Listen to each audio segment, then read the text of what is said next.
Assalamualaikum warahmatullahi wabarakatuh. Selamat berjumpa lagi dengan Bu Nidia dalam video pembelajaran Bahasa Indonesia kelas 8. Nah, untuk kali ini kita akan membahas mengenai teks persuasif. Sebelum masuk ke dalam pembelajaran, alangkah lebih baiknya kita berdoa terlebih dahulu. Berdoa mulai. Berdoa selesai. Nah, anak-anakku, Ibu harapkan hari ini kalian dalam keadaan sehat walafiat ya. Sebelum masuk ke dalam teks persuasif, Ibu ingin mengingatkan kalian kembali mengenai teks iklan. Nah, karena ini berkaitan antara teks persuasif dengan teks iklan. Ada nggak sih yang masih ingat dengan tujuan teks iklan? Ya, betul. Teks iklan tujuannya mempengaruhi orang lain yang merupakan target marketing untuk menggunakan dan membeli produk atau jasa yang ditawarkan kepada mereka. Kita garis bawahi ya, mempengaruhi, membujuk. Nah, itulah kata kunci dari teks persuasif. Baiklah, sebelum Ibu menjelaskan terlalu jauh mengenai teks persuasif, Ibu akan menjelaskan dulu KD, tujuan, materi, fungsi, dan ciri dari teks persuasif. Kalian perhatikan ya baik-baik. Nah, adapun kompetensi dasar pada bab ini yaitu menelaah struktur kebahasaan teks persuasif yang berupa saran, ajakan, dan pertimbangan tentang berbagai permasalahan aktual. Bisa permasalahan lingkungan hidup, kondisi sosial, atau keragaman budaya dari berbagai sumber yang didengar dan dibaca. Itu kompetensi kita untuk materi hari ini.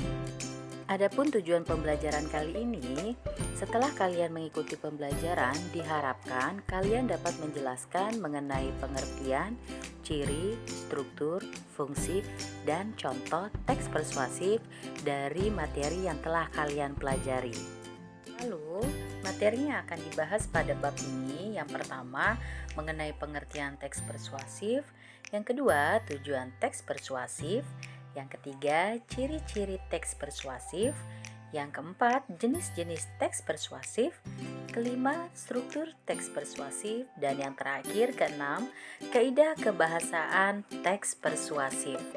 Adapun pengertian dari teks persuasif adalah teks yang berisi mengenai ajakan, himbauan, saran agar orang lain mengikuti, menyetujui, atau melaksanakan apa yang disampaikan oleh penulis. Nah, selanjutnya tujuan teks persuasif yang A. mengajak, B. membujuk, dan C. mempengaruhi. Ciri teks persuasif yang pertama, adanya bujukan, pengaruh, atau himbauan kepada pembaca. Kedua, paragraf disusun oleh kalimat yang menyertakan alasan yang kuat disertai dengan data dan fakta. Tiga, isi paragraf digunakan untuk meyakinkan pembacanya atau mempercayai yang ditulis oleh penulis. Empat, banyak menggunakan kata-kata ajakan. Contohnya seperti mari, ayo, lakukanlah, dan sebagainya. Lima, biasanya menghindari konflik agar kepercayaan pembaca tidak hilang. Nah, selanjutnya yang keempat, jenis-jenis teks persuasif. Teks persuasif ada teks persuasif politik, teks persuasif pendidikan, teks persuasif advertensi atau iklan, dan teks persuasif propaganda. Lalu, 5. Struktur teks persuasif. Ada pengenalan isu, rangkaian argumen, pernyataan ajakan, dan penegasan. Nah, selanjutnya masuk ke 6, kita masuk ke dalam kaidah teks persuasif. Yang pertama, mengandung kata bujukan. Yang kedua, menggunakan kata imperatif. 3, menggunakan kata teknis atau peristilahan. 4, konjungsi yang argumentatif. 5, kata kerja mental. 6, kata perujukan. Nah, bagaimana? Sudah mulai paham mengenai teks persuasif?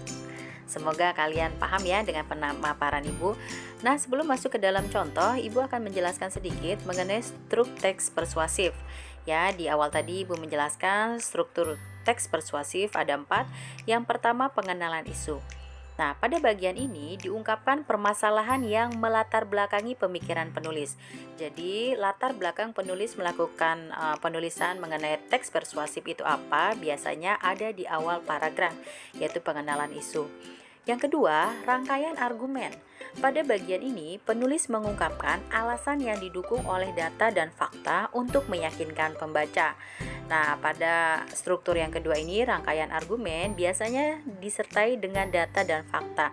Fungsinya untuk apa data dan fakta tersebut? Fungsinya untuk meyakinkan pembaca. Ketiga, mengungkapkan ajakan atau suatu upaya untuk mendorong dan mempengaruhi pembaca. Nah, yang ketiga ini sudah lebih jelas. Fungsinya untuk mendorong dan mempengaruhi pembaca agar pembaca mengikuti atau melakukan apa yang dituliskan oleh penulis. Terakhir, penegasan kembali.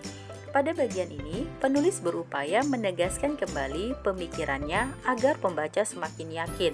Nah, semakin yakin dari apa yang telah dia baca. Ya, bacanya apa? Bacanya ya teks persuasif itu. Jadi, penegasan kembali ini berfungsi untuk meyakinkan kembali si pembaca agar mau mengikuti apa yang dituliskan oleh penulis. Bagaimana? Sudah mulai paham lagi ya mengenai struktur teks persuasif? Selanjutnya, Ibu akan memberikan satu contoh atau dua contoh mengenai teks persuasif. Yang pertama, Ibu akan memberikan contoh teks persuasif dalam bidang pendidikan. Kalian cermati ya, kalian amati dan kalian dengarkan apa penjelasan Ibu mengenai ini. Teks persuasif dalam bidang pendidikan. Ibu akan bacakan dulu ya paragrafnya. Pendidikan adalah hal yang paling penting di dalam hidup ini, baik pendidikan formal atau informal.